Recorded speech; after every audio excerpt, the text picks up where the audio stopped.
வணக்கம். அஜாப் ரைசர் from Javadhupatti Pudur. Power writer அப்படிங்கிற யூடியூப் சேனல் மூலமாக உங்களை மீண்டும் சந்தித்து ரொம்ப மற்ற மகிழ்ச்சி. அத்தோட எங்கள் சேனலை சப்ஸ்கிரைப் பண்ணுங்கள், பெல் பட்டன் அழுத்த மறந்துடாதீங்க. அத்தோட எல்லாத்துக்கும் ஷேர் பண்ணுங்க. அதாவது குஜராத்தில் அகமதாபாத்தில் ஒரு விழா. அதில் இந்து அகதிகளுக்கு 188 இந்திய அகதிகளுக்கு இந்திய குடியுரிமை சான்றிதழ் வழங்கியிருக்காங்க. பாஜகவினுடைய அமித்ஷா, இந்திய நாட்டினுடைய உள்துறை அமைச்சர் வழங்கிவிட்டு அவர் பேசியிருக்கார். ரொம்ப அற்பத்தனமாக, மூடத்தனமாக, முட்டாள்தனமாக, ரொம்ப சுயநலமாக, மதவாதமாக பேசியிருக்கார். இல்லை, இப்படிப்பட்ட பேச்சுக்கள் ஒரு ஜனநாயக நாட்டுக்கு ஏற்றுக்கொள்ள முடியுமா? அதைத்தான போராடுறாங்க. அதாவது இந்து மக்களுக்கு நீ செய்கிற, மற்ற சில மக்களுக்கு செய்கிற, குறிப்பிட்ட சில மக்களுக்கு ஏன் செய்ய மாட்டேங்கிற அப்படிங்கிற ஒரு கேள்வி இருக்கு இல்லையா? அதாவது 188 இந்து அகதிகளுக்கு இந்திய குடியுரிமை சான்றிதழை கொடுத்துட்டு அவர் பேசியிருக்கிறார். அதாவது காங்கிரஸ் மற்றும் கூட்டணி கட்சிகளுடைய தாஜா செய்யும் கொள்கைகளால், நல்லா புரிஞ்சுங்க, தாஜா பண்ணாங்களாம் இன்னும் பல நாளா காங்கிரஸும் மற்ற ஆட்சிகள்லாம் இந்தியாவில் ஆட்சி பண்ணவங்களாம். தாஜா செய்யும் கொள்கைகளால் ஏராளமான அகதிகளுக்கு குடியுரிமை மறுக்கப்பட்டது. மற்றபடி முந்தைய அரசின் கொள்கைகளால் தான் 1947 to 2014 வரை கிட்டத்தட்ட 68, 69 வருடங்களாக இந்தியாவுக்குள் அகதியாய் வந்த இந்துக்களுக்கு குடியுரிமை வழங்கப்படவில்லை. ரைட், ஓகே, பேசுறாரு அவரு. அப்புறம் இந்து, பௌத்தம், சீக்கிய அகதிகளுக்கு குடியுரிமை திருத்த சட்டம் மூலம் குடியுரிமை வழங்கி வருகின்றோம்.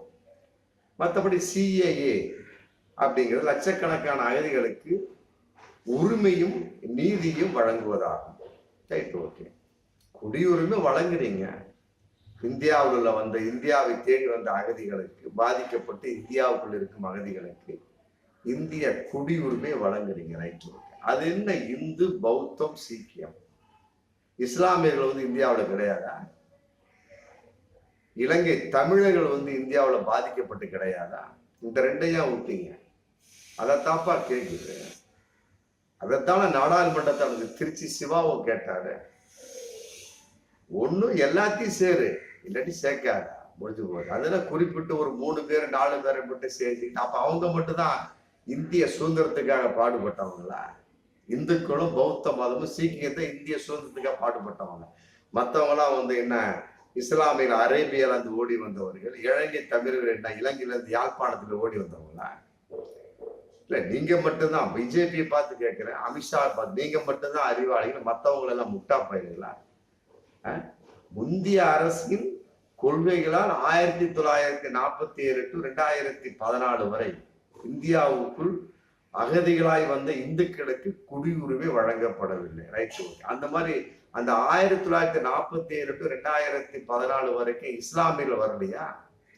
இலங்கையிலிருந்து தமிழ் அகதிகளாக வரவில்லையா? அவர்களுக்கே அவங்களால குடியுரிமை வழங்க முடியல. இதைத்தானே எதிர்க்கிறோம். காங்கிரஸ் மற்றும் அதன் கூட்டணி கட்சிகளால் தாஜா செய்யும் அரசியல் கொள்கைகளால் ஏகப்பட்ட, அது என்ன தாஜா செய்யும் அரசியல்? அந்த அளவுக்கு கால் வருடிகளா இருந்தாங்களா? கிடையாது. அப்போ உங்களுடைய சுயநல அரசியல் தானே இது. சரிப்பா, காங்கிரஸ்காரங்க தாஜா செய்யும் அரசியல் பண்ணாங்கப்பா 1947 to 2014 வரைக்கும். இப்ப நீங்க பண்ற அரசியல் மதவாத அரசியல் தானே, சுயநலமான அரசியல் தானே, மதவாத கொள்கை கொண்ட அரசியல், பாசிச கொள்கை கொண்ட அரசியல், சனாதன போக்குள்ள அரசியல் தானே. அப்படி இருக்கக்கூடிய சமயத்துல சரிப்பா, அப்படி இல்லப்பா, விட்டுருப்பா.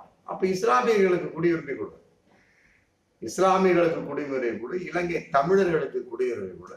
ஏன் 2 பேர்த்தையும் விடுற? அப்ப நீ சுயநலமான ஆள் தானே. பிஜேபியோட கொள்கை என்ன? இஸ்லாமிய வெறுப்பு பிரச்சாரம். புதுசா இன்னைக்கு இலங்கை தமிழர்களே சேர்த்திருக்கீங்க சிஏஏங்கிற முறையில. எதுக்காக சேர்த்தீங்க? எல்லாத்துக்கும் ஒன்னா கொடுத்துட்டு போக வேண்டியதானே. இந்தியாவுக்கு வர்றான், யாரு வந்தாலும் அகதிகளாக யாரு வந்தாலும் போடு. அதுதானே திருச்சி சிவா அன்னைக்கு பாராளுமன்றத்தில் பேசுறாங்க. யார் வந்தாலும் அகதிகளாக போடு, இல்ல எல்லாத்துக்கும் கொடு.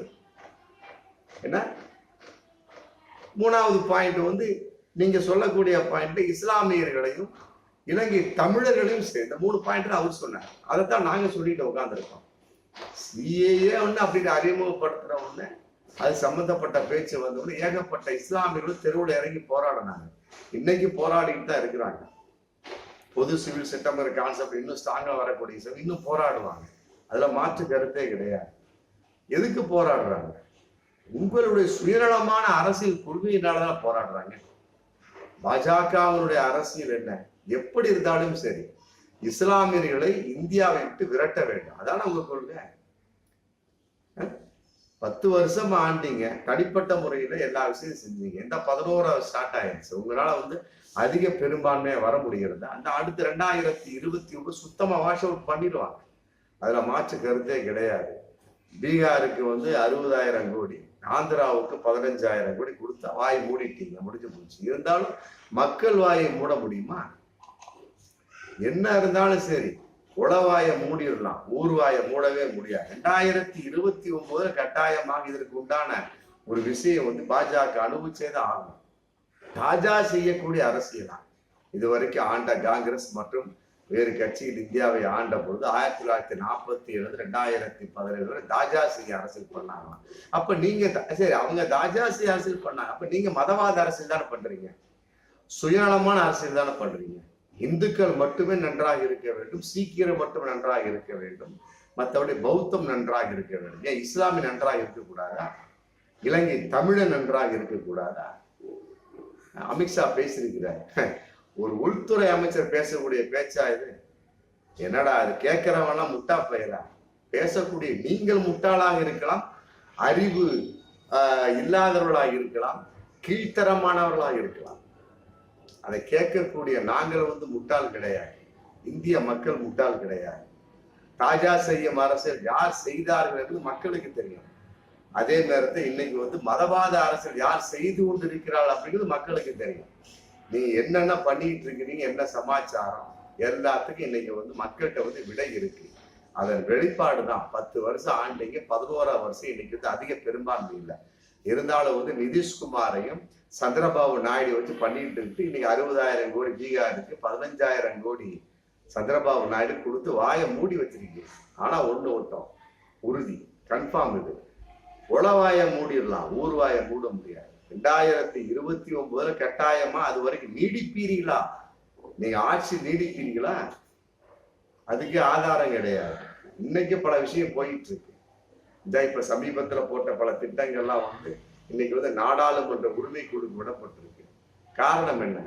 உங்களால் அதை செயல்படுத்த முடியாதுங்கிற கான்செப்ட் தான். அதே போல ஒவ்வொன்றையும் நீங்க சொல்லி வரக்கூடிய ஒரு சூழல் கட்டாயமா வர வாய்ப்பு இருக்கு. அதை நீங்கள் அனுபவிப்பீர்கள்.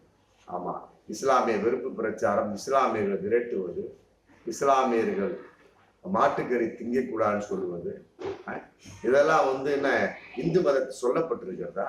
எந்த வேதத்துல சொல்லப்பட்டிருக்கு? யசூர் சாம அதர்வனம் பகவத்கீதையில சொல்லப்பட்டிருக்கலாம் இஸ்லாமியர்கள் விரட்டுகிறார்கள் கிடையாது. அது உங்களுடைய அஜெண்டா. அதை வைத்துக் கொண்டு இந்தியாவை நீங்க குப்பை கொட்டிட்டு இருக்கிறீங்க. 188 இந்து அகதிகளுக்கு இந்திய குடியுரிமை சான்றிதழ் கொடுத்தாச்சுன்னா சரி, சீக்கிய மதத்துக்கு கொடுங்க, புத்த மதம் எல்லாத்துக்கும் கொடுங்க. இஸ்லாமியனுக்கு ஏண்டா இல்லைங்கிறீங்க? இஸ்லாமிக்கா இல்லைங்கிறீங்க? இலங்கை தமிழர்களுக்கே இல்லைங்கிறீங்க? புரியுதா? இதான் உங்களுடைய சுயநல போக்கு, இதான் உங்களுடைய RSS கும்பல், இதுதான் உங்களுடைய ஒரு சனாதன போக்கு. இதைத்தான் வந்து மக்கள் வெறுக்கிறார்கள், குறிப்பாக இஸ்லாமியர்கள் வெறுக்கிறார்கள். உங்களை வந்து வேணான்னு யாரும் சொல்ல கிடையாது. பாஜக இன்னும் 10 வருஷம் கூட ஆட்சி பண்ணுங்க. சரிசமமான நீதி கிடைக்கக்கூடிய அனைத்து மதம், இனம், ஜாதி, மொழி இருக்கக்கூடிய அனைத்து மக்களுக்கும் நீதி கிடைக்கக்கூடிய அளவுக்கு ஆட்சி பண்ணுங்க. அதுல இஸ்லாமியனை மட்டும் தனியா விடுறது, இலங்கை தமிழரிடம் மட்டும் என்ன, அவர் 2 பேர் என்ன 8 மாசத்துல பிறந்தவனா? அப்ப நீங்க என்ன 10 மாசத்துல கரெக்டா பிறந்தவங்களா? இதெல்லாம் யாரை ஏமாத்துறீங்க? கொடுத்தவங்க சரியா போய் தாஜா பண்ற அரசியலாம். அப்ப நீங்க பண்றது என்ன? சுயநலமான அரசியல், மதவாத அரசியல், கேவலமான அரசியல், காரி துப்பக்கூடிய அரசியல். இந்த மாதிரி பேசுறதுக்கு அமித்ஷா வந்து வெட்டி தலை குனியலாம் என்பதை பகிரங்கமான உண்மை. பார்ப்போம் மீண்டும் அடுத்த வீடியோ.